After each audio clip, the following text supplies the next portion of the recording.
The question I get asked the most, well, one of two questions I get asked the most is, why the kilt? And I have to say, one of the most enjoyable things about wearing the kilt is the fact that people you don't even know will ask you just about anything. But the story of the kilt for me goes back about 15 years when I was working as a cruise director for Norwegian Cruise Line. My ship was the Norwegian Majesty, and we sailed from the East Coast out to Bermuda, but we did not have to go into Hamilton because we were a small ship.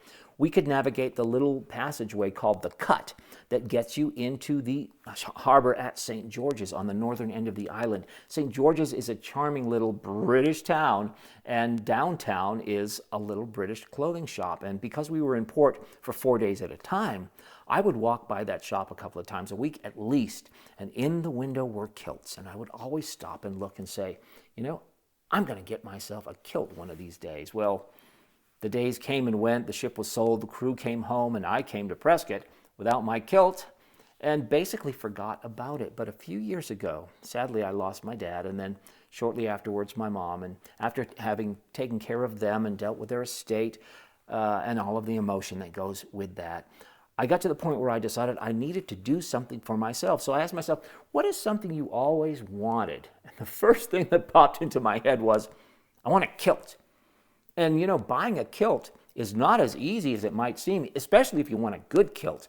You've got to hire a kilt maker, a craftsman, and the kilt has to be made to your exact measurements. And the best kilts are entirely sewn by hand. No machines are used. And the kilt isn't the only thing. You have to have a sporran, and you've got to have the little knife, and you've got to have the shoes and the kilt pins.